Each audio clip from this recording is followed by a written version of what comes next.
আগেই জানানো হয়েছিল আমেরিকার সর্বোচ্চ বেসামরিক পুরস্কার প্রেসিডেন্সিয়াল মেডেল অফ ফ্রিডম পেতে যাচ্ছেন লিওনেল মেসি। তবে এই পদকে ভূষিত বাকি ১৯ জন অনুষ্ঠানে উপস্থিত থাকলেও ছিলেন না লিওনেল মেসি। অবশেষে মেসির অনুষ্ঠানে না থাকার কারণও জানা গেছে। কেন এমন বড় সম্মাননা আনতে যাননি মেসি, তার বিস্তারিত থাকছে প্রতিবেদনে। লিওনেল মেসিকে যুক্তরাষ্ট্রের সর্বোচ্চ বেসামরিক পুরস্কার প্রেসিডেন্সিয়াল মেডেল অব ফ্রিডম দেওয়ার ঘোষণা দেওয়া হয়েছিল শনিবার।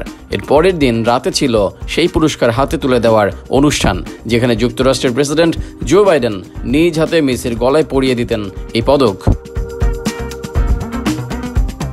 তবে তা সম্ভব হয়নি।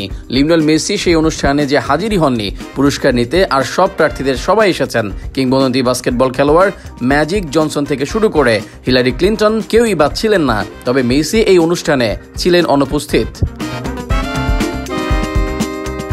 আর্জেন্টিনার বিশ্বকাপ জয়ী অধিনায়ক ও ৮বারের ব্যালন ডি'র জয়ী এখন মেজর লিগ সকারের অংশ।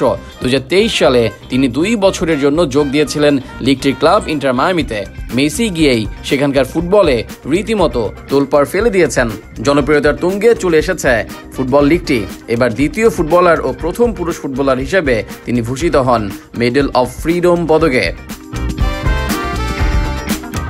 তবে তাকে এই পুরস্কার শুধু ফুটবলীয় কারণে দেওয়া হয়েছে বিষয়টা এমন নয়। খেলার বাইরেও দাতব্য কাজে মেসির সম্পৃক্ততা বেশ। তিনি ইউনিসেফের শুভেচ্ছা দূত। তারপর তার লিওনেল মেসি ফাউন্ডেশনও বিশ্বজুড়ে শিশুদের জন্য স্বাস্থ্যসেবা এবং শিক্ষা কার্যক্রমে সহায়তা করে। সমাজে এমন অবদানের জন্যই মূলত এই পুরস্কার পাচ্ছেন তিনি। তবে এই অনুষ্ঠানে মেসির উপস্থিতি ছিল না।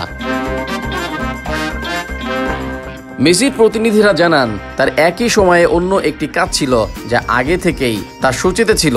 মূলত এই কারণেই মেসি যেতে পারেননি বাইডেনের এই অনুষ্ঠানে। ইন্টার মায়ামির ওই বিবৃতিতে বলা হয়, হোয়াইট হাউস ফিফাকে জানিয়েছে, যারা ডিসেম্বরের শেষে ক্লাবকে জানিয়েছিল যে লিওকে এই স্বীকৃতি দেওয়া হবে।